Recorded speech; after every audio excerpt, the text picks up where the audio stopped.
In this video, we're going to be making a distorted oscillator sync type lead that's going to sound like this.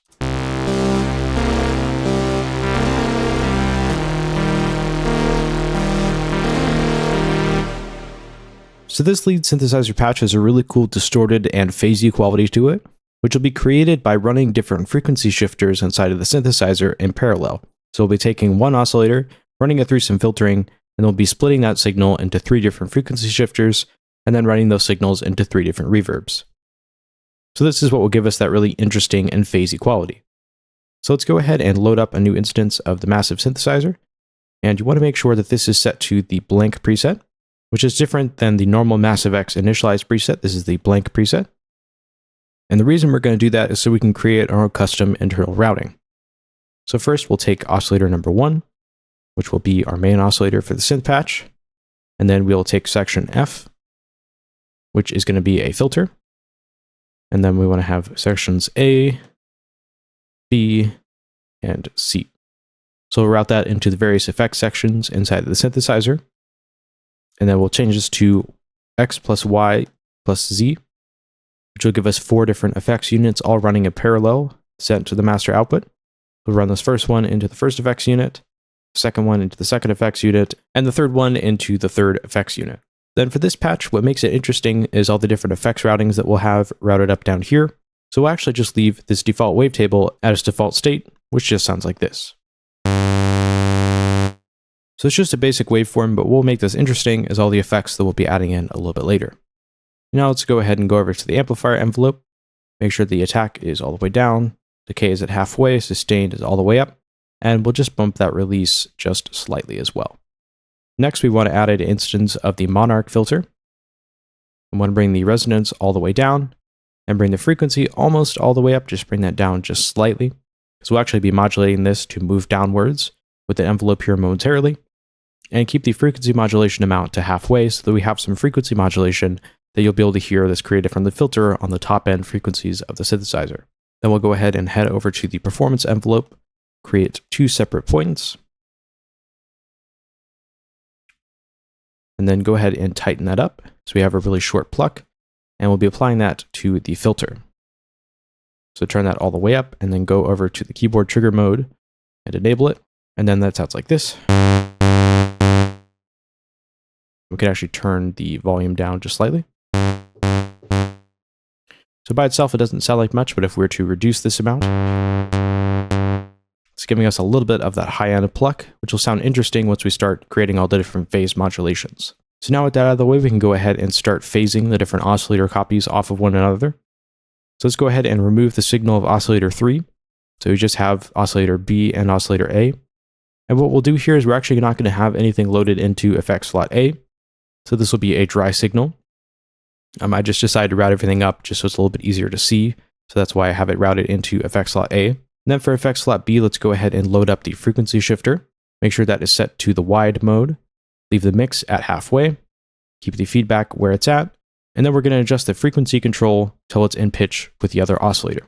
So that's going to be somewhere right around here or so. And what we're doing is we're basically going to adjust this as the sound is playing back until everything is in phase. So right now it just sounds like this. So you can hear that it's not in phase with the oscillator. And what we'll do is I'll just adjust that manually. And this takes a little bit of trial and error, but what I'll do is I'll adjust it and that'll tell you what's going on.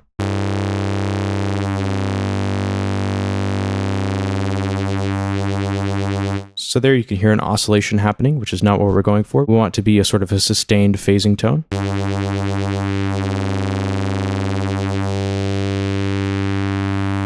So that's the tone we're going for, is where it's sort of flatlining. But there's a slow, almost phaser-like effect applied to everything. Then we want to go to effects slot C, load up another frequency shifter. And we'll go ahead and disable the first one here on the second copy of the oscillator. And then we'll just have the dry signal and the new signal here. And then we can go ahead and push the mix all the way up on that, bring the feedback all the way down. And then we want to detune this just slightly on the frequency to somewhere right about here. And then I'm going to do the same thing. I'm going to play that sound back and adjust the frequency control until we have that sustained phasing sound. So right now it sounds like this. You could hear the initial oscillator and then also that quick LFO-like effect applied to it. And we want to adjust that until that goes away.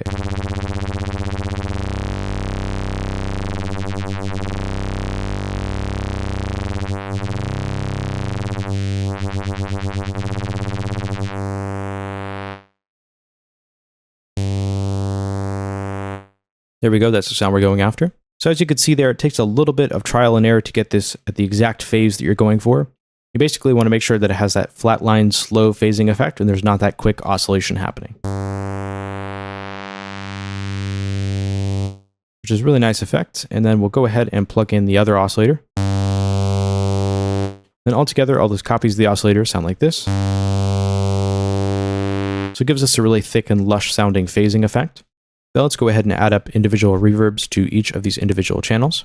So let's go to Effects Slot X, load up a reverb, change the type to Rave Cellar, which is a big, almost hall-like reverb. And then push the mix up just slightly, push the size up all the way, and bring the color up as well, and the chorus. So far that sounds like this on just that dry signal. And let's go ahead and load that up onto the other signals as well. So right now we're working on the second reverb in Effects Slot Y. Go ahead and bring the mix down just slightly, push the size up all the way, and bring the chorus up as well. And then you actually want to make sure that this is also set to the Rave Cellar preset. And then we'll move over to the other reverb. Make sure that's set to the same Rave Cellar preset as well. Leave the mix control where it's at, and then just push the chorus all the way up. And also the size. That sounds like this.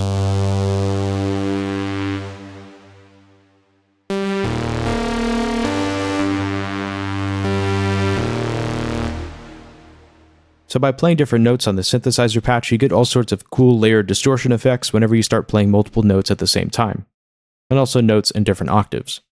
So let me go ahead and show you the example that I had in the introduction, which will give you an idea of how you might use this patch in a potential project, and how I like to layer my notes together to get the most out of the phasing and distortion effects that you have from the synthesizer patch, which just as a reminder sounds like this.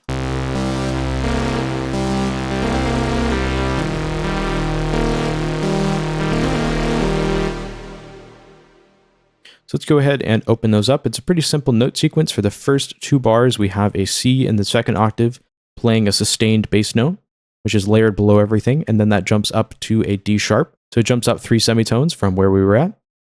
And then we also have just a really simple note pattern.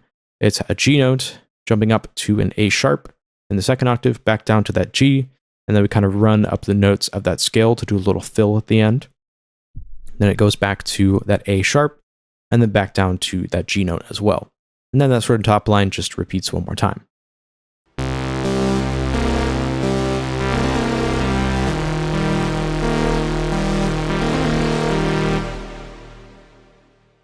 So something like this note pattern is how I would use this specific synthesizer patch. Layering the lower octaves together kind of as a bass note, and then also higher up frequency notes creates lots of interesting phasing and distortion effects, which can be cool for this patch because of all those frequency shifters. So that's all for this sound design video. I hope you enjoyed it, and I will see you in the next video.